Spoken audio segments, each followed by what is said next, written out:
It is May 31st. It is day 132 of the Trump presidency, and let's talk about the headlines from the last couple of days.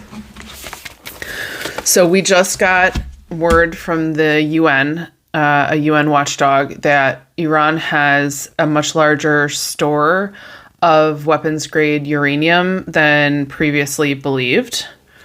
This is obviously a very complicated topic. I think it's in a world that has nuclear capabilities. It's understandable that countries want to be able to protect themselves and that they don't want to be bullied by countries that do have nuclear weapons. And I think, again, we are now living in a new era where the US is at least as unhinged as the countries that have historically been considered to be unhinged, if not more. So it's complicated. I obviously don't want more countries to have nuclear weapons. And then again, I think I get it. I don't know. Definitely not advocating for nuclear war in any way, shape, or form. In fact, I would like to see less men with personality disorders in powerful positions in the world. I feel pretty confident in saying that that's the entire problem. So anyways, moving on. Elon Musk is having a horrible stretch of days. Just honestly, I would think it's gotta be the worst week of his life. But then again, I don't know enough about him to say that with confidence, but I will say this. Elon has just publicly left the White House during Trump's kind of like farewell speech about it, where Elon's standing in the Oval Office with Trump. He is visibly just blitzed out of his mind. He is rolling his eyes and his head is going like this, and he's just like absolutely gone. Okay, so that's one piece of information. Then several stories have all come out kind of simultaneously. First and foremost is about his drug use in general, saying that that his drug use is much heavier than previously known or reported, and that throughout the course of the campaigning for Trump, he was on, okay, let's see if I can remember everything. Ecstasy, ketamine, mushrooms, possibly also Adderall or cocaine. I don't know. But like tons and tons of ecstasy and ketamine.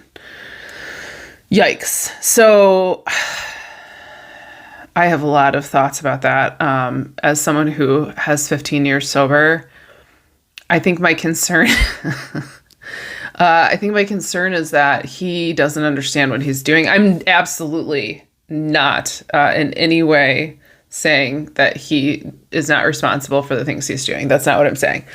I am saying, I think there's only a few pathways forward for someone who is that heavily addicted to drugs, okay? Either things continue to get worse and worse until they pass away, they go to jail, or they go to a mental institution, or like they're hospitalized. So one of those things is going to happen. Or he's going to get sober. And if he gets sober, I'm just fearful for him. Not that I have much empathy at this point for him with everything that he's done. I mean, he's destroyed my country, so I don't really, he's not my guy. That being said, I can't imagine sobering up and like looking at the damage that he's done to himself and his reputation and his wealth, and his path forward is extremely bleak. Okay, so that's one piece of it, is that it's just coming to the surface that he is incredibly addicted to drugs and has been for quite some time. The other thing that was,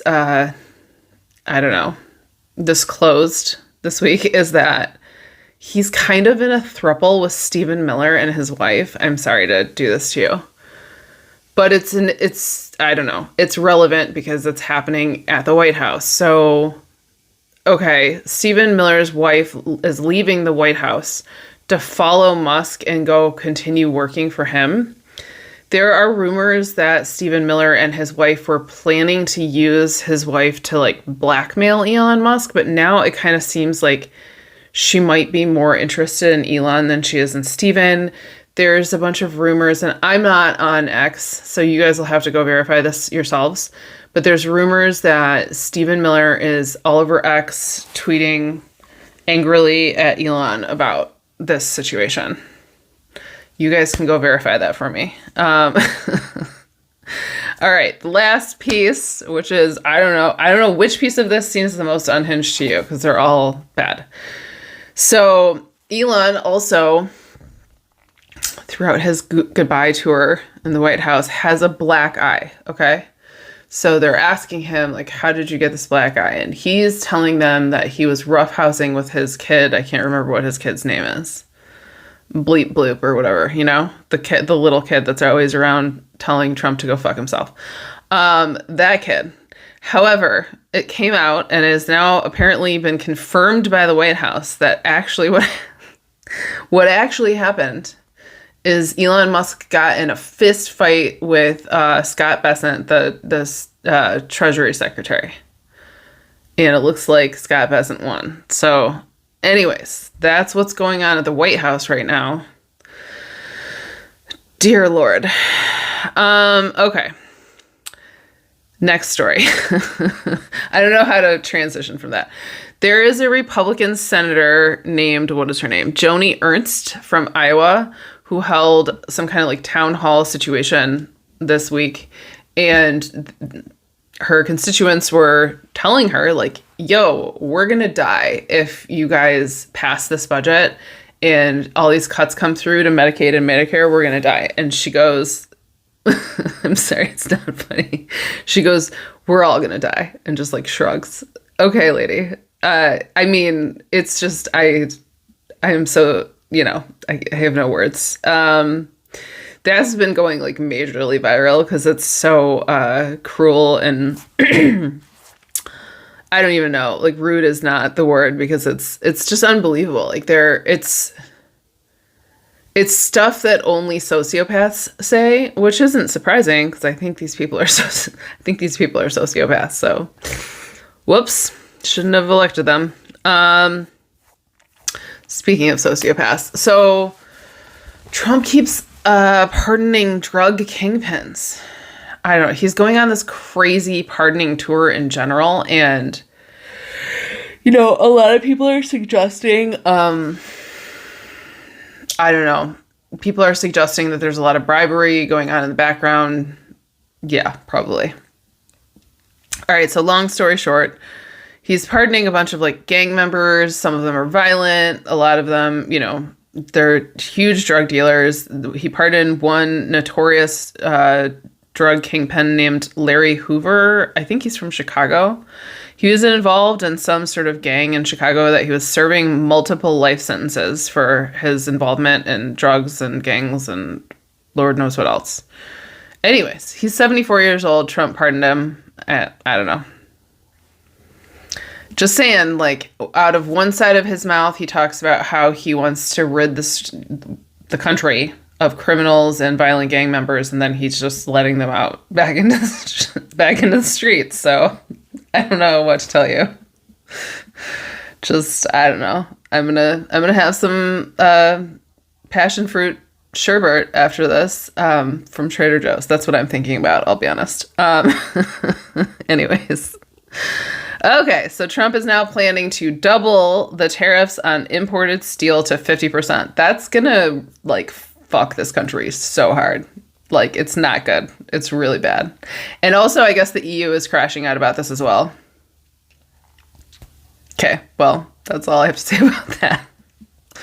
Save all your steel, just in case. It's probably going to be worth a lot of money, so sell it.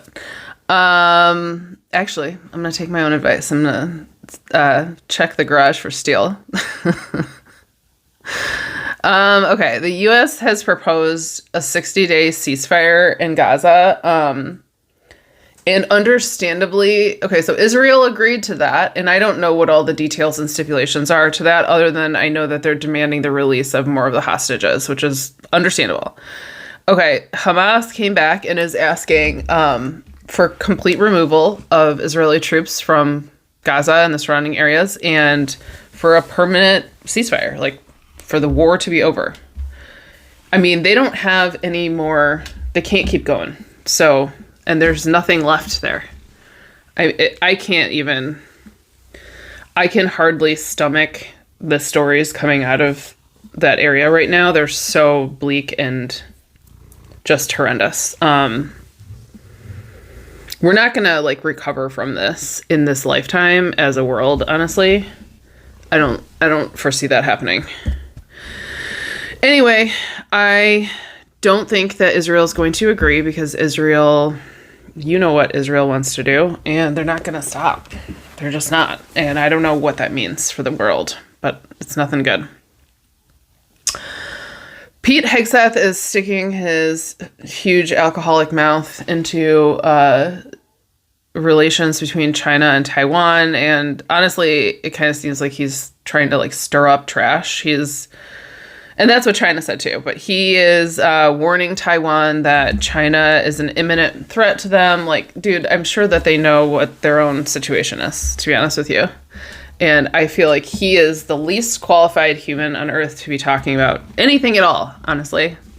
I think he should take a vow of silence for the rest of his life to make up for the things he's already said. So it really irritates me to even report on anything he said, because he is not a knowledgeable human being, and he's probably drunk when he's saying it. Next. CPAC is overseas right now with a bunch of MAGA influencers and far-right leaders, and they're holding a gathering in Poland and Hungary with Viktor Orban. Yeah, I mean, not shocking. Trump is obviously super good buddies with all those creeps, and yeah. They have their plan for world domination, and it's, partially has come to pass. So cheers to the downfall of humankind. Oh, sorry, that was Bixie. He's doing his like marking, his scent marking thing to the cord to the camera or the microphone. Anyways, there are huge wildfires happening in Canada right now. Actually, the smoke is blowing down to Michigan. That happened the last couple of summers as well. It sounds like there's some pretty dangerous situations. Sadly, there are 2,000 people that are currently stranded in I don't know if it's a city. I'm so sorry. Pukatawagan. I'm so sorry too. Pukatawagan. I don't know. I'm trying. And unfortunately, there's not a lot of like ways to get in and out because of the wildfires. They're like surrounding the entire area. So they're trying to send in literal military helicopters, I think, to try to like get people out, which that seems really difficult. Considering a helicopter can only take a few people at a time. So that's terrible, but they're doing their best. The last story I pulled for tonight just gave me a little bit of hope, even though it kind of also terrifies me because I'm afraid for them. There's a bunch of women. It's not like a group. It's just individual women that are choosing to defy the hijab laws in Iran right now. And they're just, there's someone interviewing them on BBC maybe. And they're out walking around without their hijabs. And I mean, I'm extremely proud of them. It for sure scares me. I just like the amount of bravery you have to do that in a country that will possibly just like throw you in jail for that is, and the things that they do to women over there, they like break their fingers, and I mean, it's not good. It's very scary. So they will be 100% in my heart moving forward, hoping for their freedom. If you go look pictures up of Iran in the 70s, your stomach will drop because it looks like America. Women were doing so well. They were becoming very educated. They were making a lot of money. The photos, they were dressed nicely. No one was like being immodest or anything. They were just like wearing nice like suits and pencil skirts, and they were making their way up the ladder. So you know what happened next. It's just, I'm not dumb, and I know that that's what they want for us here too. So I am cheering them on with all of the hope that I have. All right, guys, it's time for me to go eat some passion fruit ice cream. I'll see you guys tomorrow.